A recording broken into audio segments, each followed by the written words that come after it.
Ashama harka fuunee daawwattoota KLD har'a guyyaa har'aa wanta tokko qabadhee isiniif dhiyaadhee jira. Wantichi haaluma asirratti argu jirtan kana jechaadha. Wanta bifa raammoo kanaa yookaan ammoo bifa summii kanaa jechaadha.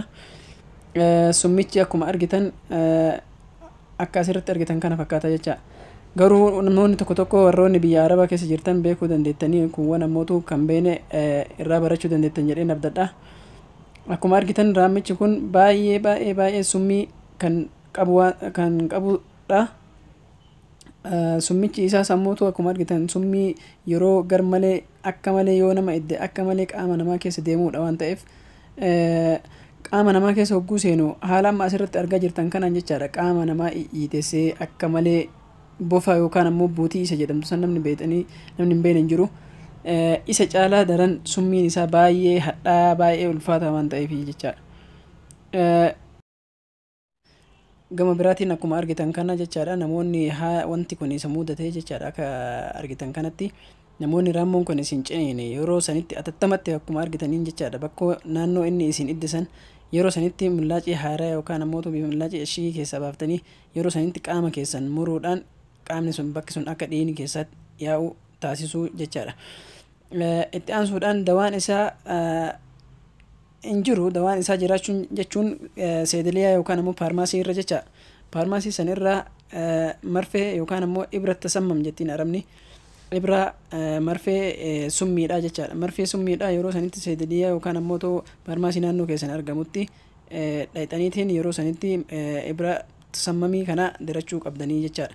Yoo ammootu waan kana lamaan iyyuu hin goone kan ta'u ta'e qaamni keessan keessa isin deemee akka malee qaamni namaa gurraachahee adeemsa gurraacha haa bifa jijjiiratee qaamni keessan kun jechaadha. Akka hin taanetti qaama keessan laamishessuu wayiin ammoo gama ofirraa agartee waan tokko ta'utti dhufa waan ta'eef haala amma suura irratti argitan kanaan jechaadha. Raammoon tun amma gurbaa kana hin turre jechaadha. Sammuu sa'ana kana ciniintee turte. Yeroo sanitti inni naannoo san hin jiru waan ta'eef qaamni isaa akka malee miidhamee waan tureef jecha namoonni dawaa isaa barbaadan maal jedhee waan akkasii sooshaal miidiyaa irratti gadhiisee ture.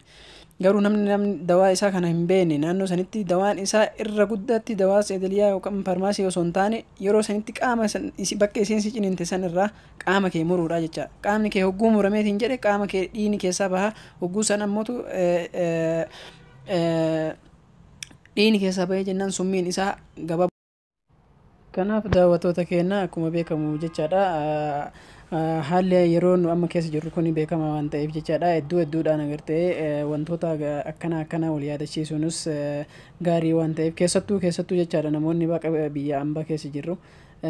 Wanti kun raammoon agrab jedhamu kun biyya Arabaa tana keessatti waan baay'atuuf baay'inaan Saharaa keessatti kan baay'atu waan ta'eef jechaadha. Namoonni keessattuu namoonni naannoo Saharaa naannoo gammoojjii dachii Arabaa keessa jiraatan jechaadha baay'inaan naannoo kanatti argama waan ta'eef maqaan isaa agrab jedhatti arabni agrab jedhaniini yeroo sanitti wanta akkana yoo isin mudatee daddaftanii mana yaalaa naannoo keessan argamutti deemtanii marfa summiidha dirachuu yookaan ammoo qaama keessan naannoo isin ciniinte san yeroo sanitti muruudha jechuudha. Yerootti wantoota akkana kanas wal yaadachiisuun gaariidha jecha kanumaan yaada koo goolaba.